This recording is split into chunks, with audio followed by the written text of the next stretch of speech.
Hello guys, this is your legal ally and today we are gonna discuss Industrial Disputes Act 1947. So let's get started. आज हम discuss करेंगे industrial disputes act 1947 जिसके अंदर हम देखने वाले हैं इंडस्ट्रियल डिस्प्यूट्स एक्ट के ऑब्जेक्टिव्स क्या क्या होते हैं, इंडस्ट्रीज़ किसे कहते हैं, इंडस्ट्रियल डिस्प्यूट्स क्या क्या होते हैं, वर्कमैन को कैसे डिफ़ाइन किया गया है, स्ट्राइक एंड लॉकआउट क्या होते हैं और दोनों के बीच के डिफरेंस। बहुत कुछ देखने वाले हैं आज, बने रहिएगा वीडियो के साथ। तो चलिए स्टार्ट करते हैं industrial dispute act 1947। Industrial disputes act 1947 के ऑब्जेक्टिव्स क्या हैं, सबसे पहले हम ये देखेंगे।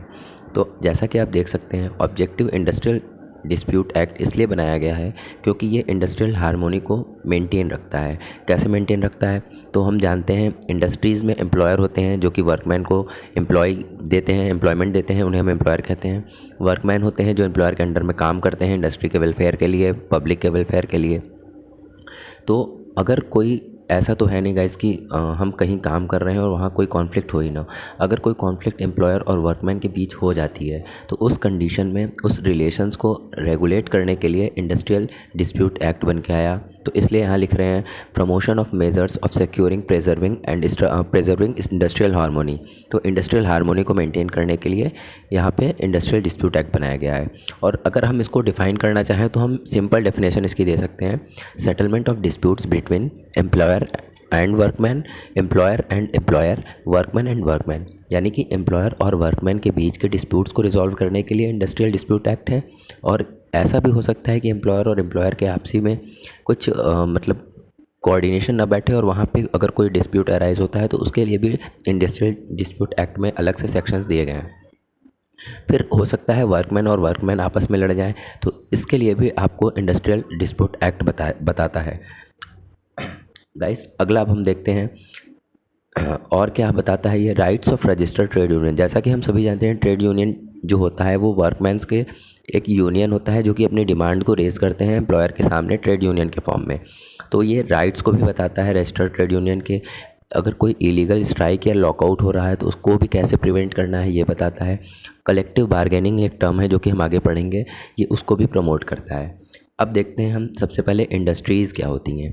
तो इंडस्ट्रीज़ के अंदर क्या आता है, कोई भी business, trade, undertaking, handicraft, avocation या फिर कॉलिंग ऑफ एम्प्लॉयज़, ये सारी चीज़ें आपकी इंडस्ट्री के अंदर में आती हैं।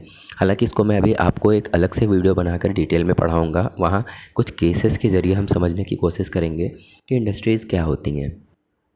अब हम आते हैं इंडस्ट्रियल डिस्प्यूट की ओरिजिनल डेफिनेशन के ऊपर।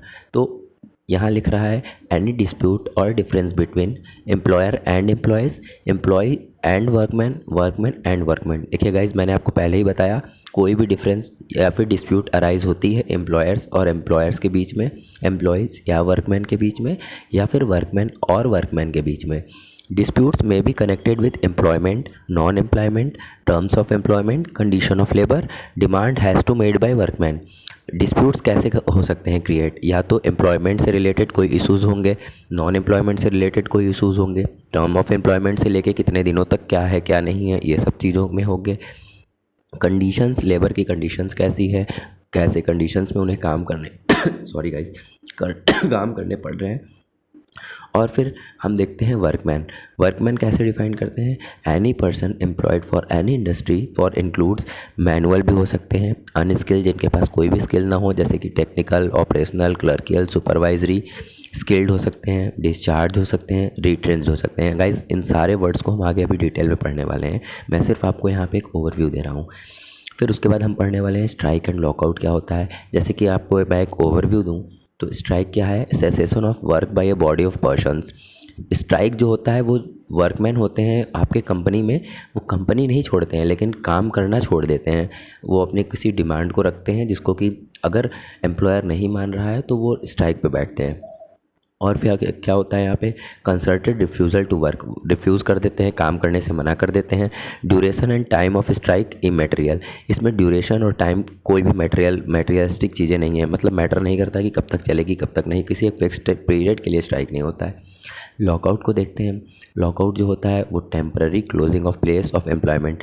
एक चीज़ आप ध्यान रखिएगा हमेशा, स्ट्राइक जो होता है वो वर्कमैन करते हैं और लॉकआउट जो किया जाता है वो आपका एम्प्लॉयर करता है। देखिए, refusal by employer to continue to employ, lockout अगर वर्कर्स अब स्ट्राइक पे बैठते हैं तो स्ट्राइक के थ्रू वर्कर्स चाहते हैं कि जो एम्प्लॉयर है वो वर्कमैन की बात को माने। और लॉकआउट में क्या होता है कि जो एम्प्लॉयर होता है वो अपनी बात को मनवाने के लिए लॉकआउट डिक्लेयर करता है, जिसमें कि वो काम लॉकआउट अपने तरीके से, यानी गाइस आप वर्ड को पकड़िए और सोचिए, लॉकआउट मतलब कि कंपनी को टेम्पररी पीरियड के लिए आप क्लोज कर रहे हो। ठीक, चलिए अब हम देखते हैं स्ट्राइक क्या होता है। Section 2Q defines a strike as follows: the cessation of work by a body of person employed in any industries acting in combination, or a concerted refusal or a refusal under a common understanding of any number of persons who are or have been so employed to continue to work or accept employment। अब देखिए इस पूरे के पूरे जो para को मैंने आपको ऊपर ईजिली वे में समझा दिया है। अब देखिए, following ingredients can be postulated from the definition of strike. इस पूरे का क्रक्स जो निकल के आता है ये आता है, स्ट्राइक को डिफाइन करने के लिए ये चीज़ें होनी ज़रूरी हैं। पहले की प्लुअरिटी ऑफ वर्कमैन, इसका मतलब ये हुआ कि आप सिर्फ सिंगल वर्कमैन जा कर के स्ट्राइक नहीं डिक्लेयर कर सकता, उसके लिए बहुत सारे वर्कमैन्स को आपस में मिल करके डिसाइड करके उसके बाद स्ट्राइक करनी होती हैं। तो प्लुरलिटी का मतलब यहाँ यही है कि मोर देन एक सफिशिएंट अमाउंट ऑफ वर्कर्स इकट्ठा होंगे, उसके बाद वो स्ट्राइक डिक्लेयर करेंगे। सेकंड जो इंग्रेडिएंट्स है इसका, सेसेशन ऑफ वर्क्स और refusal to continue to work, या तो वो वर्क छोड़ करके हट जाते हैं टेम्पररी पीरियड के लिए, या फिर रिफ्यूज़ कर देते हैं कि मैं वर्क करूँगा ही नहीं करूँगा जब तक मेरी मांग आप पूरी नहीं करोगे। ठीक, अब देखिए अगला जो है आपका इंग्रेडिएंट्स वो है एक्टिंग इन कम्बिनेशन और concerted action under a common understanding. एक कम्बिनेशन और कंसर्टेड एक्शंस एक कॉमन अंडरस्टैंडिंग के बीच में बात चलनी चाहिए। ये नहीं कि एक वर्कर आपका कह रहा है कि मेरी मांग ये है, दूसरा कह रहा है मेरी मांग ये है, ऐसे नहीं चलेगा गाइस। ठीक है, तो ये है स्ट्राइक। आज की वीडियो को हम लंबी ना करते हुए बस यहीं तक रखते हैं। अगले वीडियो में हम देखेंगे जनरल प्रोहिबिशन ऑफ स्ट्राइक्स, और उसके बाद पेनल्टीज़ क्या हैं इलीगल स्ट्राइक्स के लिए, ये सारी चीज़ें। तो गाइस प्लीज़ मेरी ये पहली वीडियो